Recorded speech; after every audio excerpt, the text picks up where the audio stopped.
Ah, c'est clair, c'est faire connaître le monde, la réalité de Dieu. Comment rejoindre cette personne-là sans les déranger le moins possible, être le moins fatigant, le moins irritant. Apporter le message le plus pleinement, rapidement. Enfin, il fallait que ce soit vraiment bref. Ça, c'était le premier que j'avais fait avec la gouache, poster board du Dollarama. Quand je faisais la transition entre donner des traités puis marchant tout le long, en Atwater puis Berry-UQAM puis revenir, j'ai fait la même chose avec ça.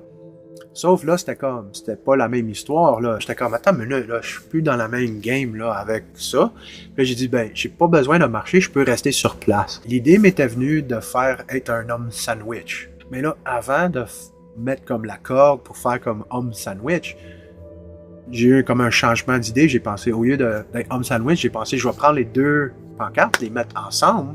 Puis là, au lieu de le mettre sur moi, je vais juste le tenir. J'allais de porte en porte, où c'est que j'habitais à Iberville, avec des traités. Puis je mettais ça dans les boîtes à mal. Puis c'était tout le temps la question, qu'est-ce que je peux faire de plus? Je suis pas à la radio, je suis pas sur la TV, je vais pas écrire un livre, mais j'ai un char, j'ai de la peinture.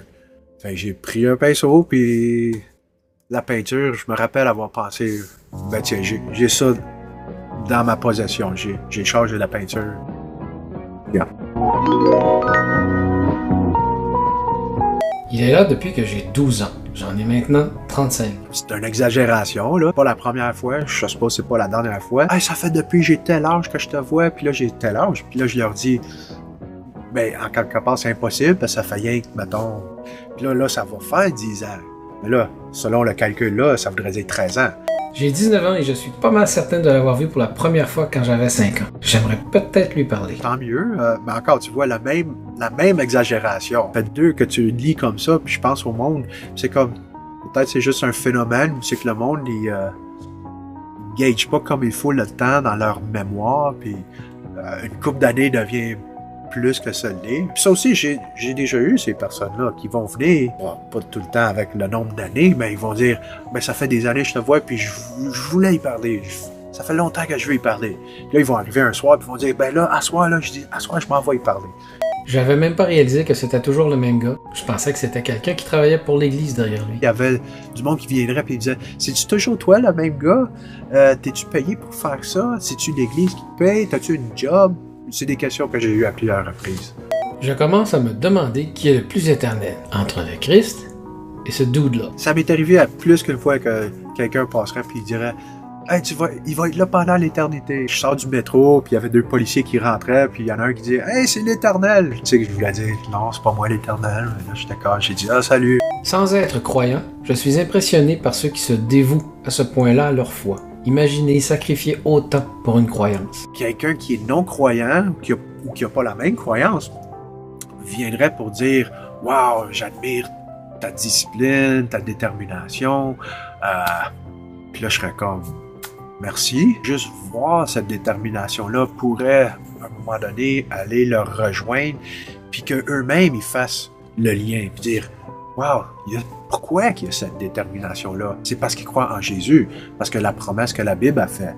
Ce gars-là me servait des sandwichs. Là, il est super gentil. S'il y a une chose que je reçois souvent à l'ouvrage, c'est des commentaires sur « Oh, t'es tellement gentil », puis c'est sûr que ça fait du bien, mais en quelque part, ça fait partie de la job. J'aime, tu sais, comme, être le plus gentil possible. Puis je peux juste dire, je sais pas combien de fois, c'est encourageant, mais les personnes, ils vont dire « Ah, t'es tellement gentil, ah, le service ici est tellement bon », puis tu sais, des fois, aller au point de dire « Ah, on vient rien qu'ici à cause de toi », là, je me sens mal, je suis comme « Ben là, tu viendrais pas si on n'avait pas des sandwichs, sinon ». J'ai toujours été impressionné quand il passait des heures sur ce coin de rue, l'hiver, avec tant de patience. Je le voyais tous les jours, car je travaillais près de là. Honnêtement, je respecte son dévouement. Ouais, c'est encore dans le même, tu sais, comme on pourrait dire, le même volet, les commentaires de l'endurance, mais lui, il ajoute spécifiquement le froid, l'hiver. Le plus frais que j'ai vécu, c'était comme moins 25, peut-être moins 27, là, mais ça, c'était comme vraiment le pire. À cette heure, le pire qu'on a, là, pour moi, les heures que je fais, comme là, l'hiver qui vient de finir, je pense que j'ai pas frappé plus que moins 18. Des fois, je me demande jusqu'à quel âge que je vais être capable de continuer. So far, so good. Je pense que ça me maintient un petit peu en santé, être obligé de transporter tout ça.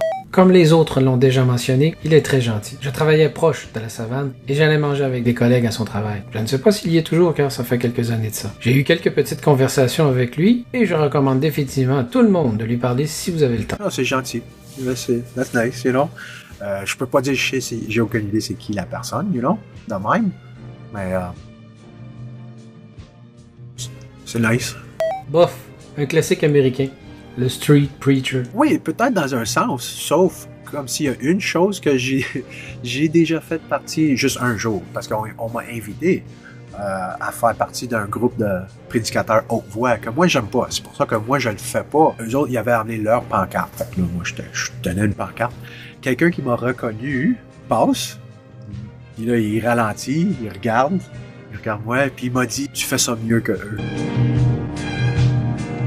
Par contre, j'apprécie qu'il est généralement pas vocal. C'est pas agressant de passer à proximité. J'aime écouter une prédication quand c'est quelqu'un qui va apporter un message à du monde qui veut l'écouter. Tu sais que le monde, ils veulent pas l'entendre. Déjà, ils sont en train de passer. Ils vont pas rester pour écouter en général. Moi, j'ai jamais aimé. Ce dude-là est toujours down d'avoir une belle conversation avec toi. Il a de bons skills de discussion et n'essaie pas de forcer son idéologie. Le dude était là chaque jour, de ma première année de secondaire jusqu'à ma dernière année de cégep. C'est bon, ça fait du bien pour le moral. Entendre ça au lieu de le gars qui était sur le skateboard électrique passer puis être en train de gueuler puis moquer, là, ça fait comme un petit peu la balance entre les deux. Là. Serial killer, 100% garanti. Oh, that's sad. So, j'ai déjà travaillé avec lui au café appelé La Prep, il y a quelques années de ça, et il était à temps plein. Pendant son temps libre et les fins de semaine, il se tenait dans les environs de Sainte-Catherine. Le café est maintenant fermé, je suis parti avant qu'il ferme. So, je sais pas où il travaille maintenant. Il croit que c'est sa mission de vie de faire ça. Il est super gentil et inoffensif, et semble très passionné par ses croyances. Ça va lui faire plaisir de t'en parler. J'essaie juste de penser avec qui que j'avais travaillé, qui aurait dit ça. Je peux penser à une madame qui s'appelait Carol Ann. Si c'est la personne que je te dis, ouais, elle est partie bien avant COVID, mais le seul temps jamais que le café a fermé, c'était 3 mois au début de COVID. Yeah. Je suis presque sûr qu'il se tient à cet endroit, en vue de la clinique d'avortement. Non. C'est sûr que pour moi, l'avortement, c'est dégueulasse. Je veux dire, encore, quand on regarde la biologie, le nombre de facteurs nécessaires juste pour faire qu'une bactérie soit en vie, on parle littéralement dans les milliards de facteurs. Dans le bébé qui est naissant, tu vas avoir toute l'information génétique qui est toute là. Si tu le laisses tout seul, puis tu le laisses grandir, ça va devenir un être humain à 100%. Puis la Bible a dit que l'humain est fait à l'image de Dieu. La vie est sacrée. C'est pas à nous de décider « Ah, ben je voulais pas un bébé, fait que, regarde, je peux le faire avorter. » Pour moi, c'est lamentable. Son dévouement était plus impressionnant quand il tenait la pancarte lui-même, au lieu de la mettre sur son poteau. Je pouvais imaginer qu'il était pour avoir du monde. La personne le confirme. Il y avait plus d'implication. Je me sentais bizarre. Je me sentais comme je suis pas impliqué. Le poteau télescopique qui fait l'ouvrage. Avant, j'étais comme, gars, il y avait un monsieur, il me l'a répété plus qu'une fois. Il arrivait puis il disait, wow, je te vois le faire, là, c'est hallucinant. Il avait dit ça minimum 2 fois. Te voir y aller, là, c'est hallucinant. Je travaillais sur cette rue et apparemment l'église derrière lui le paye avec une place pour dormir et en nourriture pour faire des tâches dans l'église, incluant ça. C'est triste, mais c'est vraiment loin de la pire chose qu'on pourrait dire ou qu'on m'a dit dans mon visage. N'oublions pas qu'il porte des vêtements d'hiver pendant l'été. Comme tu vois, je porte tout ça parce que quand je travaillais dans une certaine usine, j'ai commencé à avoir des migraines. J'ai compris que j'aurais froid aux oreilles, puis ça devenait un mot de tête, puis une vraie migraine. N'importe où, j'aurais quelque chose à la tête, puis ce serait au mois de juillet, puis c'était comme « Hey, t'es pas bien, pourquoi tu portes ça au mois de juillet, t'as pas chaud, là? » J'ai vécu ça pendant des années. C'est un symptôme de schizophrénie. Quand ça a commencé, je travaillais dans une usine. C'était une usine de transformation de polyéthylène, où c'est qu'ils faisaient des ponceaux. Fait que tu prenais ton tuyau, tu le coupes en billets à 45, tu mets les 2 morceaux à 45 sur une plaque chauffante. La plaque chauffante était maintenue à 400 Fahrenheit, 425. Il y avait des fois l'été que sur le thermomètre, pas de facteur, rien, le thermomètre disait 41, 42. J'avais rien sans tête. Mais le chandail, il devenait crampes. Mais moi, je continuais parce que j'aimais le défi. C'est après cette époque-là, c'est là que j'ai commencé à avoir les migraines. Peut-être à force de travailler dans cette chaleur-là. Quand on arrive à 35, là, j'enlève ça, j'ai plus rien sur la tête. Le monde, ils se plaignent, ils sont comme, il fait trop chaud. Moi, je suis comme, hey, on est bien, you know? Je sais pas ce qu'il veut, mais ce qu'il a besoin, c'est de médicaments et d'un psychiatre. Voir ça sur Internet, c'est pas surprenant. Avoir ça dans ta face sur place, ça fait plus mal. Ça m'est déjà arrivé. 3 hommes d'affaires avant COVID, où c'est que, tu sais, dans l'ancien monde des bureaux, ils passent en groupe, mais bien tranquillement, quand ils passent à côté de moi, il dit « T'es sur quelle drogue? » Et puis il est parti. Puis là, moi, j'étais juste comme « Oh, c'était blessant, ça faisait mal. » Moindrement que quelqu'un comprend c'est quoi le message chrétien, le doigt de Dieu qui pointe puis qui dit « C'est toi qui es dans l'erreur, c'est toi qui as besoin de changer. Comment oses-tu me juger, par exemple? » Fait que ça, c'est une réaction à être attendue. Ce gars-là me manque. Ça va faire un bail que j'étais dans le temps. On chillait avec lui pendant les marches annuelles Zombie Walk. Il était vraiment chill. Il avait un sourire fendu jusqu'aux oreilles. Il nous a même laissé prendre des photos avec lui. Je suis content qu'il fasse encore son truc. Ah, ce groupe-là! Chill! Moi, j'étais comme, oh my goodness, ce monde-là, il y en a du monde bizarre. Ça durait pendant 10, 20, 30 secondes, puis ben, il s'en allait, puis j'étais comme, aïe, je suis content que ça a fini. J'étais surpris que la manière que ça a commencé.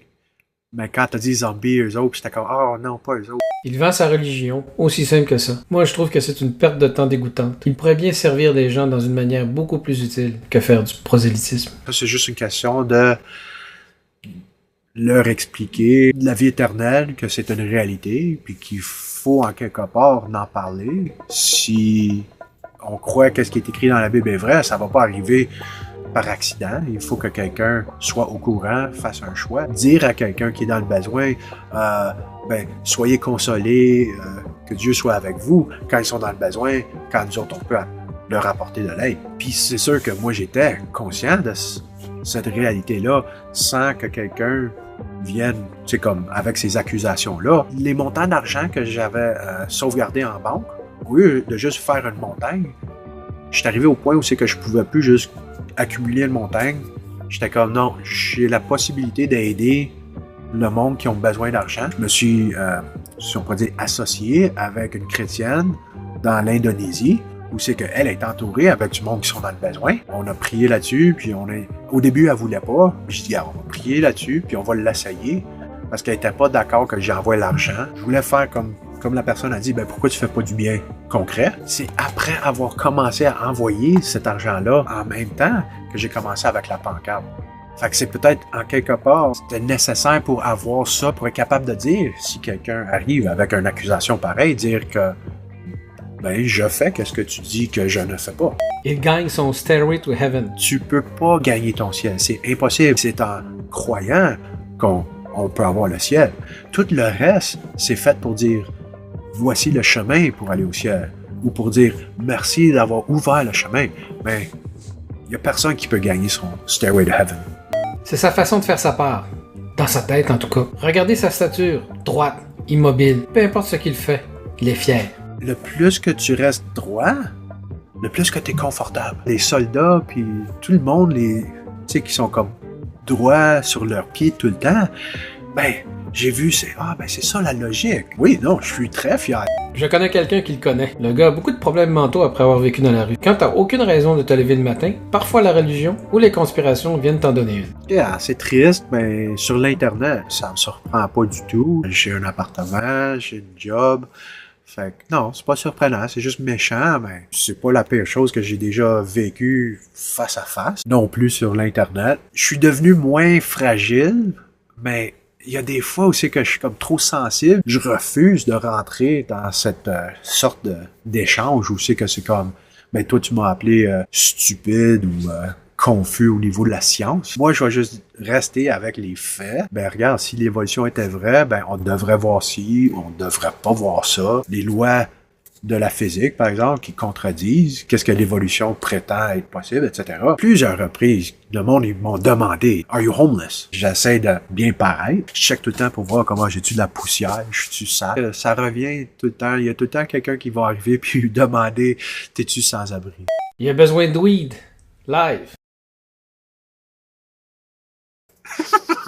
C'est drôle. Je m'attends pas à que ça tout le monde il va dire oh wow, j'aime qu'est-ce qu'il fait, c'est bon. Yeah.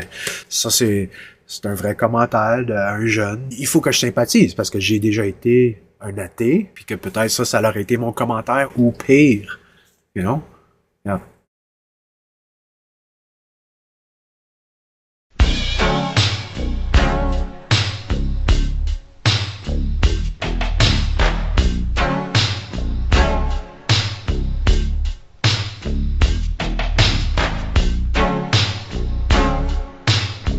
À partir du lundi, je vais à l'ouvrage. Je commence à 10h30 chaque jour. Je finis à 2h. J'ai déjà tout préparé le soir d'avant, le matin, avant d'aller à l'ouvrage. 2h, je décolle. J'aime être sur place pour comme 3 heures. C'est pas fixe, ça dépend combien de stock que j'ai à mettre. Ça peut être un petit peu plus vite, un petit peu moins vite, dépendant de la température. Mais mettons que j'arrive, 3 heures, là, je vais rester jusqu'à 6 heures. Ça, c'est lundi au vendredi. Samedi, off. Dimanche, vers midi, entre 11h30 midi, que je vais arriver là. Midi et demi. Puis je vais rester 3h30. Jour férié, ouais, ça ressemble au dimanche. Ça, je peux juste dire qu'avec les années, il est venu de la paresse parce qu'il y aurait des fois, j'étais comme, tout le monde a la journée off, you know what, il y aura personne, là. Puis s'il faut qu'il mouille en plus, là, je suis comme, il va mouiller, il y a personne, you know what, je vais prendre un jour férié. Pour aller de Robert Bourassa à là, la construction, une fois qu'elle a terminé à Robert Bourassa, tout le monde voulait le même coin. Musiciens, d'autres évangélistes, des religieux qui font de la musique. Pour moi, c'était insupportable. À un moment donné, j'ai commencé à utiliser l'autre coin McGill, puis je trouvais que c'était plus beau comme coin. Ça fait 10 ans dans le sens que c'était en 2012, c'était un vendredi saint. Ça fait aujourd'hui vendredi saint, 10 ans plus tard. Ça fait 10 ans dans ce sens-là. Pour moi, le fait que j'ai été là aujourd'hui, c'est ça la célébration. À part de ça, pour moi, c'est comme un jour comme un autre. Ma récompense, c'est que je vais souper. À la vitesse que ça a passé, oui. So far, so good. J'espère que oui. Je crois que oui. Beaucoup des chrétiens qui me disent, ils me l'affirment que oui. C'est sûr que c'est pas parce qu'eux, ils le disent que c'est la réalité. J'ai comme vraiment une paix puis une satisfaction comme que, oui, Dieu approuve qu'est-ce que je fais. J'aimerais voir plus de résultats concrets, sauf je peux attendre. Je suis patient. Même si je pourrais pas voir les résultats pendant mon vivant, je mets ma foi en Dieu que de la manière qu'il veut l'utiliser, je suis comme, regarde, moi, je suis convaincu que Dieu fait toutes choses bien. Probablement comme ma mère, ma soeur, peut-être mon père à un certain point, des clients à l'ouvrage, mon boss, d'autres chrétiens. C'est la promesse de Jésus. Dans la Bible, c'est pas juste, par exemple, un ciel Hollywood, mais c'est la vie éternelle sur une terre qui va être renouvelé, où c'est qu'il n'y aura plus de mort, il n'y aura plus de mal.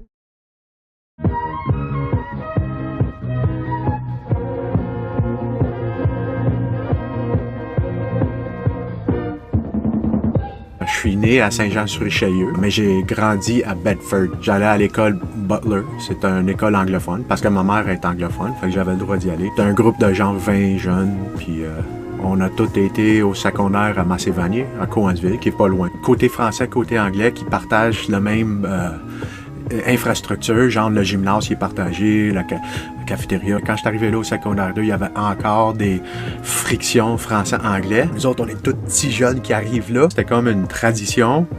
Comme je viens de te raconter d'avec Goliath, il y avait une place pour aller sortir du terrain pour aller genre chez McDo. Le terrain, il faisait comme 2 côtes. Puis là t'avais comme le sentier pour aller chez McDo. Puis là, le monde, il se mettait sur les 2 côtés de la côte. Là, ça faisait full comme, je sais pas, gladiateur. Chaque côté, français-anglais, envoyait leur gars le plus tough. Puis oh my goodness. On s'en venait du McDo, moi, puis des chums. Puis on a juste vu ça. On est comme, aïe, qu'est-ce qui passe bas? Pour moi, c'était comme, c'était un choc parce que j'avais jamais vu une bataille, là, une bagarre. C'était juste 1 contre 1. Mais le pauvre gars qui perdait, L'autre, il donnait des coups de pied avec des bottes de cowboy, puis j'étais comme, ah! Je me rappelle, ça faisait mal de voir. Ça, c'était au début du secondaire, tu sais, comme c'était comme on est nouveau, dans une grosse place, puis on voit ça. C'était spécial, mais ça s'est plus jamais répété. J'ai toujours eu l'impression que cette fiction français-anglais, c'était une ancienne génération, puis j'espérais toujours que dans le futur, ça serait comme, ah, regarde, ok, regarde, c'est vieux, là, laisse ça tomber, là, regarde, parle français, parle anglais, regarde. Whatever, you know. Au secondaire, j'étais pas croyant. La vie, c'est pas, ok, il faut faire de l'argent, je vais acheter une grosse maison, il faut qu'il y ait 2 portes de garage, je voudrais un char sport, peut-être une F40, une Ferrari, ce serait bon d'avoir un gros bateau. T'sais, j'avais juste une vision de même, c'est comme, regarde, c'est ça qu'on apprend à force de regarder de la TV. J'ai jamais pris les démarches pour y aller dans cette direction-là. Pareil comme quand on te demande, qu'est-ce que tu veux faire quand t'es plus grand? Moi, ma réponse c'était, je disais, je voulais être architecte ou ingénieur. J'ai jamais pris aucune démarche pour aller là, mais juste pour avoir la réponse, pour dire à quelqu'un, qu'est-ce que tu veux faire?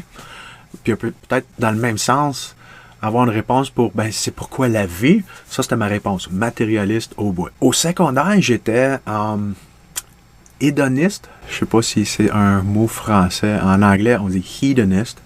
Puis ça veut juste... C'est une philosophie. C'était une philosophie, si je me trompe pas, qui était comme grecque. Et que c'était... La vie, c'est pour le plaisir. Pour moi, la raison d'être, c'est d'avoir du fun. T'sais. Ça a duré pendant tout le secondaire. Jouer des jeux vidéo, les parties. C'est sûr que j'ai fait des mauvaises choses comme plein du monde, qu'aujourd'hui c'est comme c'est légal, puis comme moi à cette heure, je peux même pas respirer, comme c'est comme s'il y a quelqu'un qui est à côté de moi qui fume quoi que ce soit comme substance, je suis comme oh my god, je vais tenir mon souffle, tu sais. C'est sûr que tout ça a joué un rôle dans qu'est-ce qui m'a amené à Dieu, parce que pour moi ça c'était sans le savoir. À l'époque, c'était des mauvais choix que je faisais. Ma philosophie d'avoir du fun dans le monde commençait à mal fonctionner. Gros facteur, sinon le facteur qui m'a amené au point tournant. Pas croire en Dieu, croire en Dieu. Au cégep, c'était pas comme au secondaire. Là, j'avais beaucoup de misère aux études. Tu sais, c'était comme... J'étais obligé d'étudier. C'était pas comme... party toute la fin de semaine parce que, regarde, en masse de temps, faire les devoirs pendant le cours, tu sais. Les mauvais choix que j'ai pris au secondaire, les conséquences, ils sont devenus comme hors de ma capacité de les gérer. Je me rappelle, j'étais comme, je suis tanné d'essayer d'avoir du fun. Comme au secondaire, c'était comme, hey, le fun, il vient, c'est comme... C'est juste naturel, c'est comme, hey, où le party vendredi? Y a-tu un autre party samedi? J'ai-tu assez de temps de faire des devoirs dimanche soir? C'est sûr qu'au cégep, c'était trop du party, parce que là, on avait un appartement, t'es plus à la maison, pis c'est sûr que ça n'a pas aidé pour les études. Les mauvais effets d'avoir péché, fait des mauvais choix. J'ai essayé de rester dans la même direction, mais chercher de l'aide. L'aide de soi-même, tu sais, en anglais, self-help. Puis je lisais un petit peu de la philosophie, puis tu sais, des livres, c'est comme self-help books, etc. C'est sûr qu'il y a du bon stock, mais c'était toujours en tant qu'athée. Ça peut être intéressant, mais ça devient tellement non scientifique. Comme moi, j'étudie en sciences pures. S'il y avait quelque chose pour moi qui était sûr, c'était la réalité physique. Qu'est-ce qu'on peut démontrer, faire une expérience, le répéter, vérifier, puis dire « Ah, l'existence fonctionne d'une manière sûre, absolue. » Puis ça, pour moi, c'était une fondation que, il n'y avait aucun philosophe avec tous les mots que tu veux qui pourrait venir puis dire ouais, mais qu'est-ce que c'est la réalité? Moi, j'étais comme, regarde, amuse-toi avec les jeux de mots, là. La physique des mondes, regarde, on peut le répéter, on peut le faire n'importe où. C'est moi la réalité. J'allais chercher dans les livres comment améliorer ta vie, etc. Comme je dis, longue histoire bref, je suis devenu épuisé, tanné. Vraiment, j'étais tanné, fatigué d'essayer de avoir le même niveau de plaisir que j'avais pu à l'époque. Et ça a culminé dans un soir, je me rappelle, j'étais couché, je croyais pas en Dieu, mais à cet instant-là, j'ai comme prié à Dieu. Une semence de croyance en Dieu, quand j'étais jeune, qui a comme resté, on pourrait dire, comme une semence qui n'a pas commencé à croître, qui était en état dormant.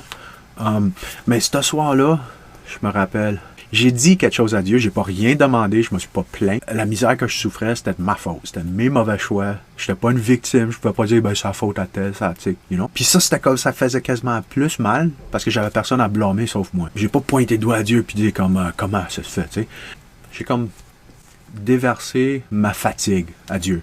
Puis j'ai dit, OK Dieu, mes temps sont dans tes mains. Je vais continuer à vivre aussi longtemps que tu veux. C'est pas à nous de nous enlever la vie quand on est dans des problèmes. Fait que je vais continuer, sauf pour mon avenir, pour le futur. Pour moi, je vois aucune espérance.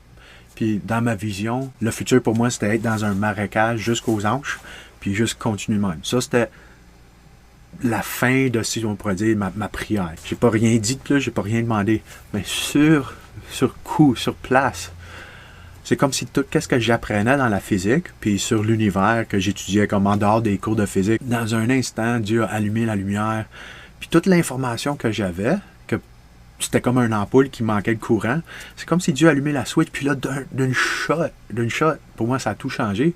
Parce que là, toute l'organisation puis la précision qu'on voit dans la matière, dans la physique, pour moi, c'était devenu clair comme jour. Ça peut pas être un hasard, ça peut pas être un accident. L'organisation, c'est pas le résultat d'une explosion, un Big Bang. Quand on voit une explosion, ça fait un désordre. T'sais. Puis là, moi, ma logique, c'était si une organisation qui a été imposée sur la matière, il doit avoir une source de l'organisation, un organisateur. On pourrait dire toute ma vie s'en venait à ce point-là.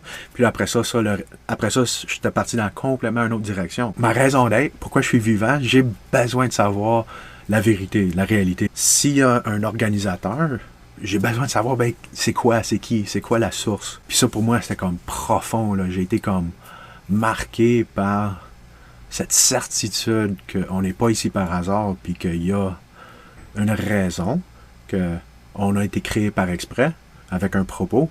Puis là, moi, j'étais comme, OK, that's it. Ma raison d'être primordiale, c'est de découvrir, de savoir c'est quoi, pourquoi qu'on existe. Je me rappelle, j'avais pris une décision direct en partant, parce que là, j'étais comme, OK, là, si je cherche la vérité, je me suis dit, c'est possible que quand je trouve la vérité, je ne vais pas l'aimer. Peu importe, la vérité est vraie, même si je l'aime pas, puis il va falloir que je l'accepte. Là, j'étais excité, là, j'étais comme, wow!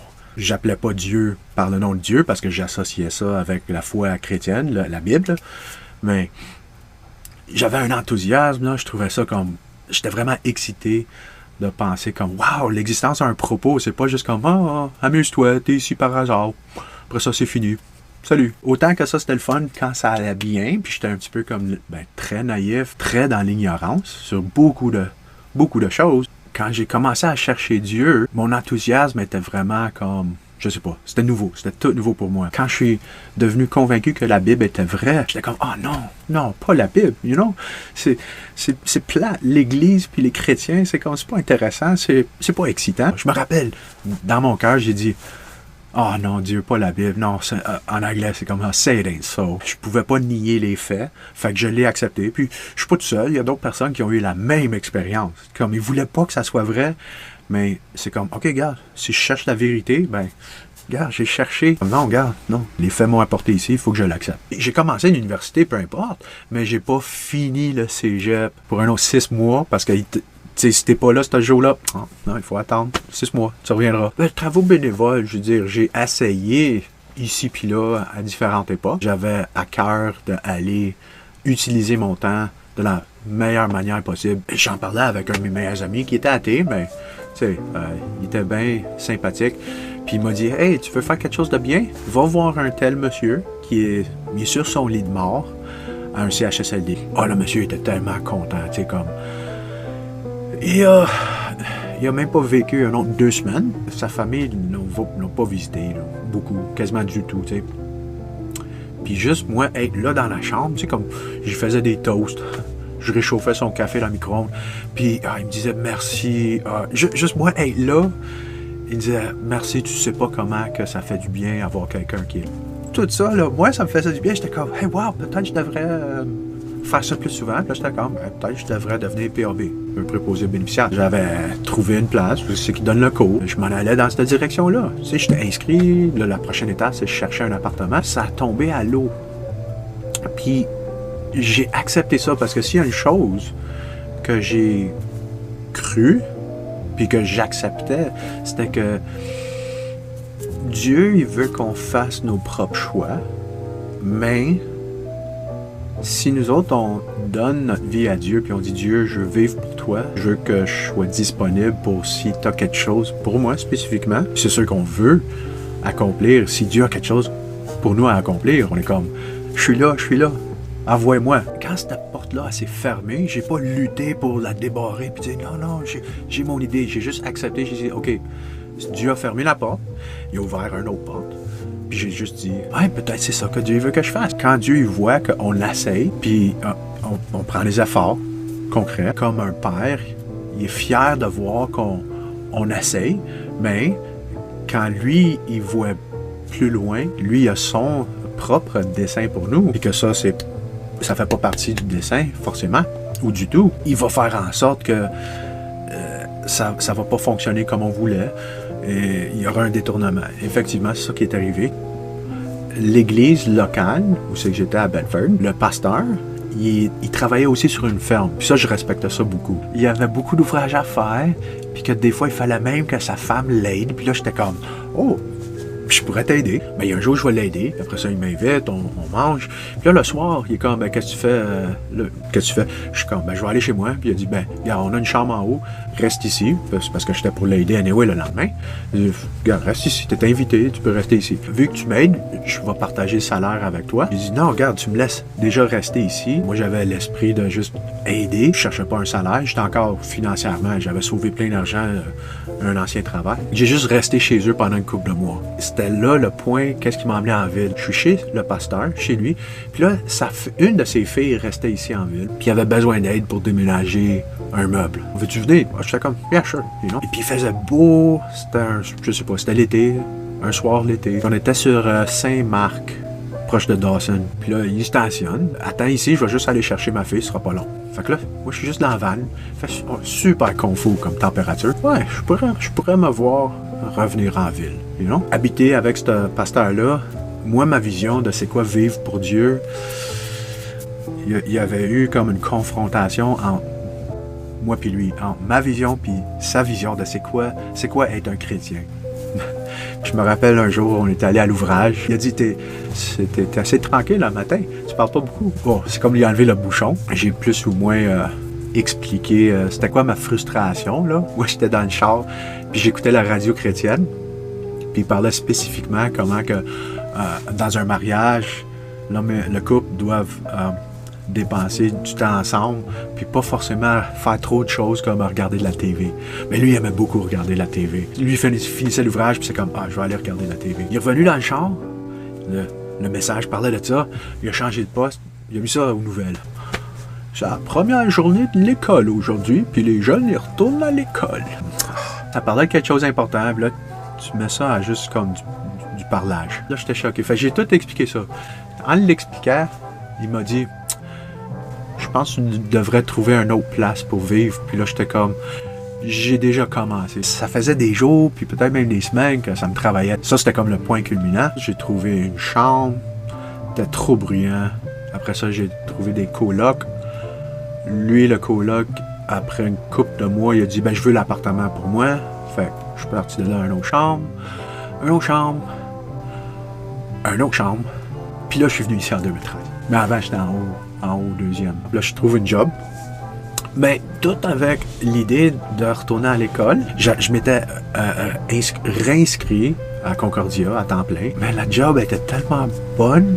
Je pense qu'on ne tombe pas sur des jobs comme ça n'importe quand. Je pense que je vais juste aller à l'école temps partiel. Je vais juste prendre un cours de soir. Puis ça a tombé à l'eau. Laisse faire la théologie à l'université. Dans le milieu académique, c'est une chose, étudier la Bible. Pour connaître Dieu, on n'a pas besoin d'aller dans une institution. La meilleure place pour connaître Dieu, c'est dans la vie. Quoique ça ne l'aurait pas mené à une job. Comment que le restaurant, c'était tellement intéressant. Aussi, ça me permettait d'évangéliser le soir. Non, je vais rester à l'ouvrage de se faire le diplôme en théologie. Le dernier cours que j'étais pour prendre le soir, un des textes, c'était qu'est-ce qu'on appelle un évangile, un pseudo-évangile. Qu'est-ce qu'il appelle l'évangile selon Thomas? c'est pas dans la Bible, puis il y a des raisons pour. Je m'en vais à l'école pour étudier la Bible, puis il faut lire une chose qui n'est pas dans la Bible, qui est contraire à la Bible. Puis là, j'ai comme contacté la tête du département, puis j'ai expliqué ça, puis il était comme « Ah, oui, je te comprends, mais ici, c'est un milieu académique, fait qu'il faut pas juste étudier qu'est-ce qu'on sait qui est vrai, mais il faut aussi regarder qu'est-ce qu'on sait qui est faux. » Puis là, j'étais comme « Non, regarde, j'ai pas de temps à perdre là-dessus. » J'ai dit merci, puis ouais, j'ai droppé le cours, puis ouais. Son nom, c'est Al Hirani, je la connaissais avant ça, peut-être en 2009. On s'est rencontrés sur l'Internet, un site de rencontre, juste de la communication, éventuellement même une couple d'appels. On avait pensé de se rencontrer physiquement. Moi, j'aurais aimé peut-être aller là-bas. Si tu vas là, il faut que tu sois vacciné pour, je sais pas, la fièvre jaune, je sais pas si le typhoïde. Il y a plein de choses que tu pognes là-bas parce que c'est dans les tropiques, tu sais. Puis ça, j'étais comme, ouh, ça m'intéressait pas du tout, là. Ben, il y avait un verset qui m'avait toujours resté à cœur, mais que j'avais peur. J'osais pas de le faire. Mais ça m'avait pas lâché pendant des années. C'est dans Luc chapitre 12. Jésus, il parle à la foule. « Vends ce que tu as, donne-le aux pauvres. » Pierre l'approche puis il dit « Seigneur, quand tu dis ces choses, est-ce que tu parles à nous ou à la foule? » Lui, il sentait la pression comme moi, je sentais comme « Aïe, aïe, vends ce que tu as, puis donne-les en aumône. » Ça prend la foi pour le faire. Moi, je ne l'avais pas. J'aime mieux rencontrer Dieu, puis au lieu d'entendre comme « Hey, le verset que tu lisais, tu sais, comme, j'essaie de le dire, fais-le, mais pourquoi tu ne l'as pas essayé? Je ne veux pas rencontrer Dieu de même. Je voulais au moins avoir essayé, tu sais. Comme je l'ai jamais fait à la perfection, là, vendre tout ce que tu as et donne-le aux pauvres. Regarde, j'ai vendu beaucoup de ce que j'avais, mais pas tout, tu sais. Où est-ce que j'envoie l'argent, tu sais? J'ai essayé différentes choses. J'ai essayé Croix-Rouge, Vision globale, Évangile pour l'Asie. J'essaie toujours, y a-tu meilleur? On peut avoir des efforts, puis Dieu, il voit, on essaie, on met de l'effort, puis Dieu est comme, OK, c'est bon, je vois que tu essayes, tu as mis de l'effort, mais c'est pas la bonne manière, la meilleure manière. Quand tu regardes les organisations qui en mouillent, les organisations qui sont là pour aider le monde dans le besoin, ben, c'est des organisations, c'est des groupes. Fait ils ont des maisons mères, ils ont des bureaux, ils ont des secrétaires, ils ont des je sais pas qui, présidents, je sais pas quoi, you know? C'est des salaires à payer, c'est des loyers à payer. Puis là, j'étais comme, combien que quand on donne, se rend au bout de la chaîne? La madame en Indonésie était docteur. Elle travaillait dans un hôpital chrétien. Des cliniques pour le monde pauvre, gratuit. Ben, je pourrais y envoyer elle l'argent, puis elle pourrait y Dieu du monde pauvre. Où c'est qu'elle a l'habit? Il y en a qui vont vendre leur maison pour l'Évangile. Quand j'ai vendu ma petite maison, c'était un petit chalet hiverné en campagne, le montant était en banque. J'ai tout arrangé pour l'envoyer à elle. Tout était fini à la banque, les papiers étaient signés, puis c'était comme, j'ai sorti de la banque comme, OK, ben je viens d'y envoyer ce montant-là. Wow! Il y avait une joie, une satisfaction d'avoir fait qu'est-ce que pendant des années je voulais faire, mais que j'osais pas, j'avais peur, j'avais pas la foi, que finalement, je suis comme, ah oui, ça fait tellement du bien. Ça m'a changé parce qu'après ça, je pouvais plus jamais accumuler plus qu'un certain montant en banque. Parce que j'achète quasiment rien. Les seules choses que j'achète à cette heure, c'est pour avoir chaud et rester au sec quand j'évangélise. Le fait que j'achète rien, ben, regarde, la banque, là, c'est tout le temps comme un coussin, là, il gonfle. La joie d'obéir à ce que Jésus dit, j'étais plus capable de laisser le coussin devenir trop gonflé. J'allais à la banque, et ça continue jusqu'à aujourd'hui. Envoyer le plus que je peux, mais rien qu'aller à la banque, mettons, 1 ou 2 fois par année. 6 000? Elle me remercie, mais ni un ni l'autre, on fait pas un gros deal là, de ça. Quand tu donnes, c'est quand tu fais ton aumône, que ta main droite ne savent pas qu'est-ce que ta main gauche a fait. Je me rappelle spécifiquement, c'est sûr que c'est blessant, là, mais je l'accepte parce qu'on pourrait dire, oui, il y a un aspect de réalité. Paul, il dit que Dieu a choisi les choses folles pour confondre les sages de ce monde. Pour les non-croyants, c'est une folie, mais pour Dieu, c'est une sagesse. C'est sûr que je peux rattacher le commentaire de ma sœur avec la réalité que, ouais, non, j'ai agi comme un fou dans le passé, puis Regarde, on assume qu'est-ce qu'on a fait. C'est comme on a honte de qu'est-ce qu'on a fait, mais c'est les pires choses que j'ai faites dans le passé qui m'ont apporté aussi que je suis aujourd'hui. Bonne.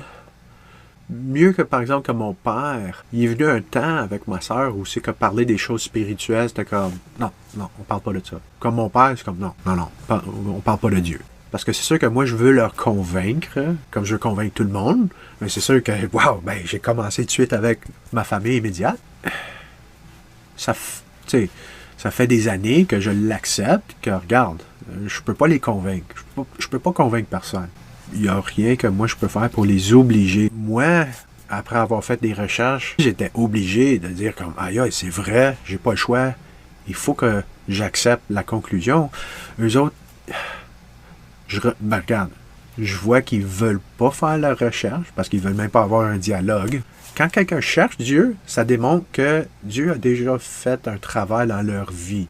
Parce que naturellement parlant, le monde va croire à tout, puis littéralement n'importe quoi. Le pur matérialiste qui va dire que l'univers vient de nulle part. Comme si ça, c'était pas déjà, pour la majorité du monde, déjà assez ridicule, que le néant peut produire tous les phénomènes qu'on connaît. Quand ma famille prenne leur choix, ils veulent pas rentrer dans le dialogue, je l'accepte, c'est blessant, ça fait mal, mais c'est pas contre moi personnellement. La Bible dit pourquoi le monde ne veut pas croire en Dieu. Ceci est le jugement, que la lumière est venue dans le monde, mais le monde a préféré les ténèbres parce que leurs œuvres sont mauvaises. C'est aussi simple que ça, que naturellement, on aime quelque chose de mal que la Bible appelle le péché.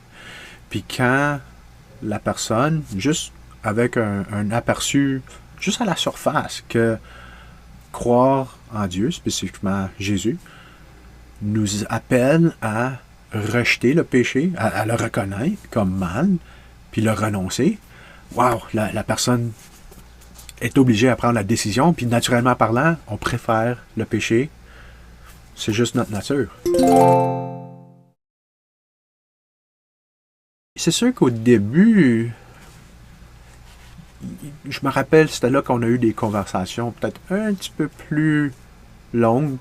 Ultimement, les conversations, ça a tombé d'une falaise. Il n'y en a plus. Au moins, au début, il y avait un petit dialogue. Puis c'était sûr que pour lui, c'était ridicule croire qu'est-ce que la Bible a dit, spécifiquement au niveau de la science moderne, a un récit. Puis que la Bible a un récit très différent. Puis que pour lui, c'était ridicule de mettre en question qu'est-ce qu'on dit scientifiquement. Ça, c'est, par exemple, l'âge des fossiles des dinosaures, etc. Il mettait fin à la conversation. Il hochait la tête, puis il disait juste « c'est trop ». C'est trop. Ça, c'est son opinion. À l'époque, ma sœur, elle se disait chrétienne. Aujourd'hui, non. Puis je me rappelle, elle m'avait dit à un moment donné, arrête d'essayer de convaincre papa, tu rempires les choses. Ça m'avait comme... Ça me travaillait qu'est-ce qu'elle disait, parce que j'étais comme, as-tu raison? Moi, j'étais comme, j'essaie pas assez, comme il faut. Mais je sais juste qu'avec les années, avec le temps, c'est devenu comme, on ne parle plus jamais de ça. C'est sûr que j'essaie, je voudrais en parler, mais comme je t'ai dit, la dernière fois que j'ai mentionné le suaire, il a pas répondu. Ouais, ça c'était triste. Pendant des années, j'appelais mon père à chaque... parce que, pas pour rentrer dans les détails, mais mon père et ma soeur se parlaient plus pendant des années. J'ai essayé de les ramener ensemble. Cette année, mon père l'a contacté, puis là, il communique. Fait que là, on ne visitait pas le jour des fêtes des pères, mais je l'appelais tout le temps. Chaque année, je l'appelais. L'année avant ça, je l'appelle, puis il est comme, « Hey, tu m'appelles, pourquoi pourquoi pas utiliser quelque chose de moderne, quelque chose comme un video call, Facebook, quelque chose. Je suis comme, alright, l'année prochaine. Fait que je fais l'appel, ring, patente, ring, il répond pas.